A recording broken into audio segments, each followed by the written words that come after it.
Bernice King, the daughter of Martin Luther King, she had to put her foot down yesterday. She had to check Sexyy Red. Sexyy Red made an AI photo of her and Dr. King together, right? And people were laughing and giggling, and Bernice said, "Oh, hell no, that's disgusting, deplorable, disrespectful." I'm glad she said that. We need that. We got to start protecting our culture, man. The African American culture, which I have taken a part in because I was born in America. African Americans have a culture. You have a culture. People take advantage of African Americans because they don't think you have a culture. That's what I think. But there is an African American culture, for real. An African American culture which, by the way, everybody and their mama has benefited from. Everybody and their mama copies, everybody and their mama makes money off it, but yet disrespects the people who created it most of the time. Jazz, blues, rock and roll, rock, hip hop, all of American music, country, all of that is all African American culture. From the food, to the language, to the dances, all African American culture. So there is a real culture, and you have to treat it like that. So her disrespecting Dr. King was fucked up, period. That was fucked up on his national holiday. I don't know Sexyy Red. I'm not a big fan of her shit, but that doesn't mean I hate her as a person. You don't have to be a fan of anybody. You don't have to be a fan of somebody's work, and you don't have to say, "Oh, I don't like their work, so I don't like them as a person." No, especially if you don't know them. There are people who don't fuck with my comedy. I don't give a fuck, but they're cool with me as a person. That has nothing to do with me as a person sometimes. You can separate that shit. But I'm so happy that this happened, that she put her foot down and she said, "You need to delete this right now."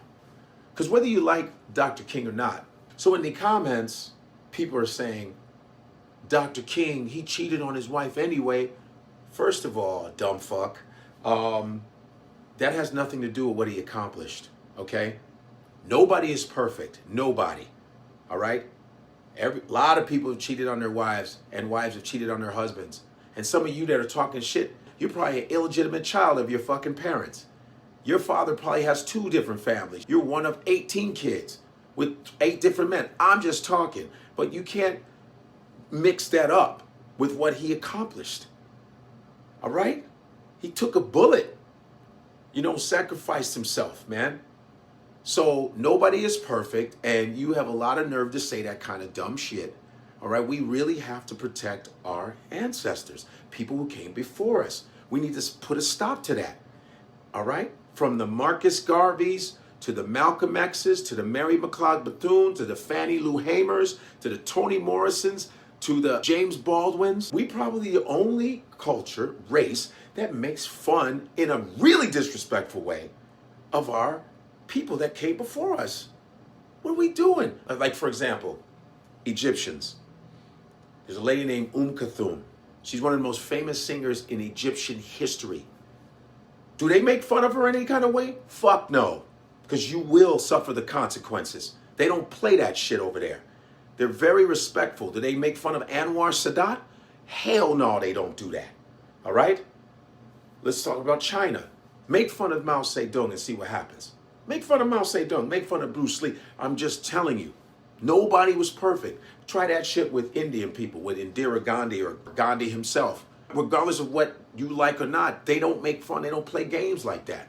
We need to stop that shit. We need to start taking ourselves seriously. African Americans, take yourself seriously. You have a culture, man. If you got to think that we have a culture, I think you'll have more of a reason to protect shit when people are disrespecting and stepping over the line. We got to get our shit in order, for real. And I'm glad that Bernice King shut all that shit down. But here's where I want to give respect to Sexyy Red. She apologized. She took it down. I give you mad respect for that, Sexyy Red. I'm not a fan of your stuff. I'm from old school. I'm Queen Latifah, MC Light. What I'm saying? Raw Digger. My female MCs, Lil Kim, shit like that. I'm not saying that my era wasn't over-sexualized, and there's a lot of irresponsibility in our era too, but we had a balance of conscious rap and gangster rap, a mixture of everything.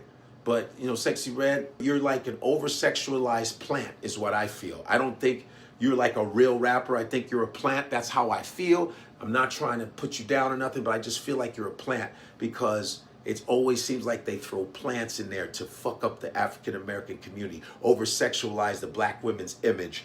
And black women are the most educated people in America. You have the highest degrees. You're the most educated, but yet Sexyy Red is what we gotta see all the goddamn time. And for her to do that thing about Dr. King, you draw the line. So I want to give a shout out to you, Sexyy Red. I appreciate you. You do have a heart. You have something in there. Ski, I don't know. All right.